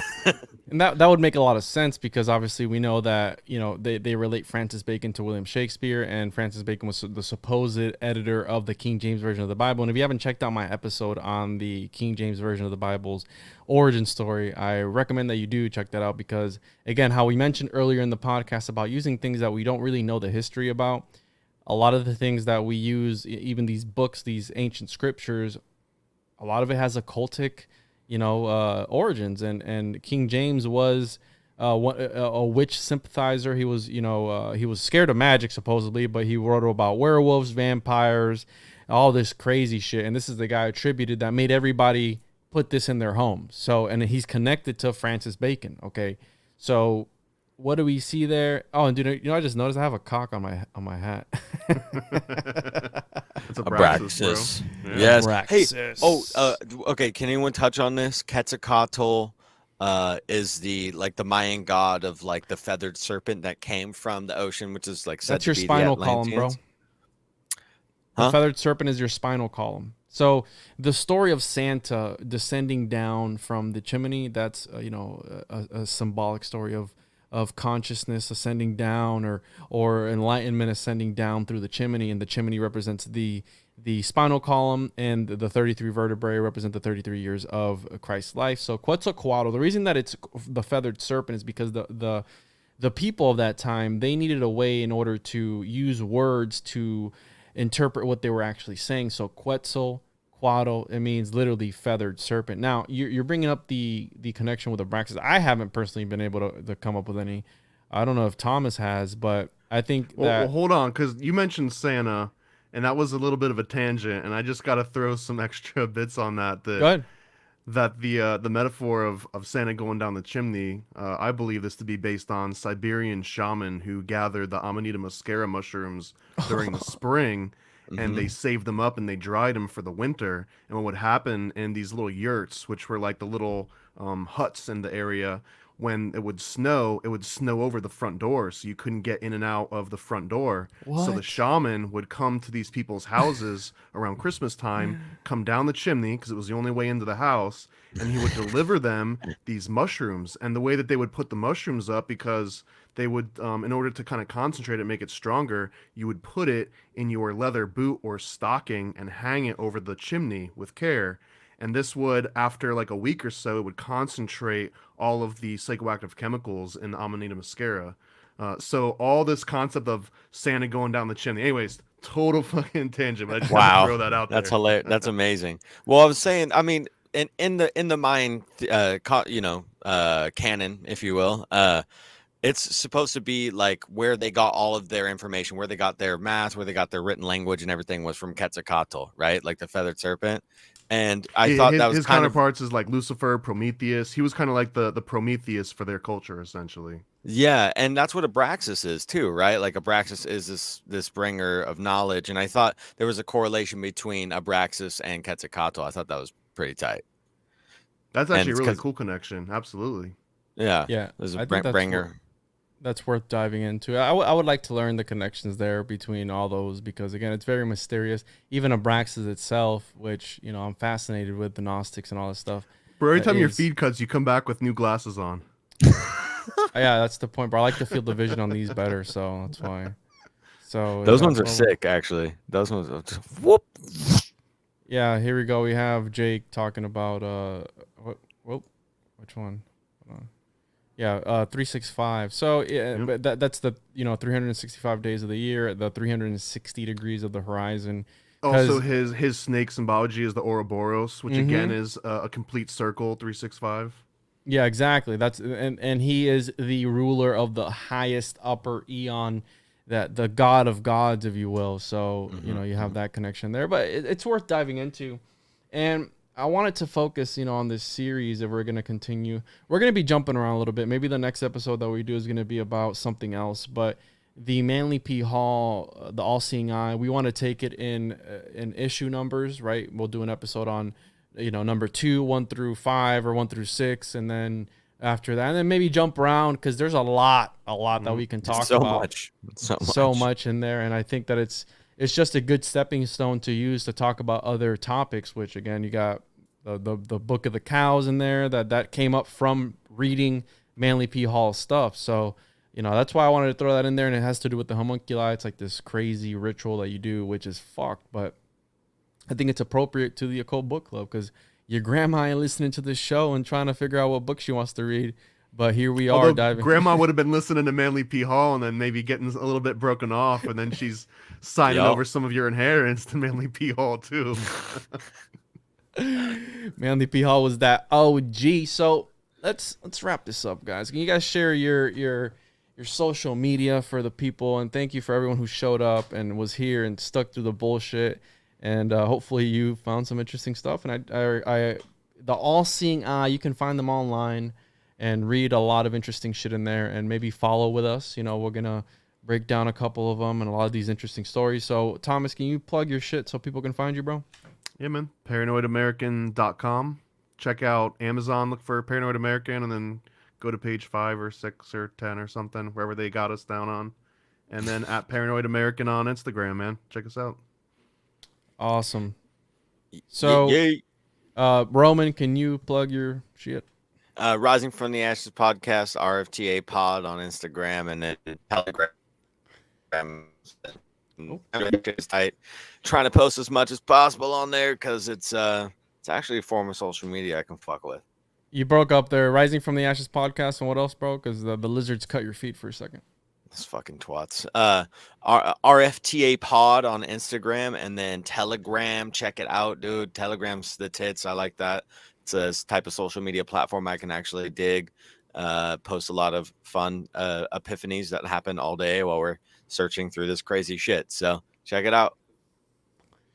Follow me on social media at the Juan Podcast, YouTube. Make sure to like this video. Make sure to subscribe to the YouTube channel. Follow me on Rockfin, rockfin.com/the Juan Podcast.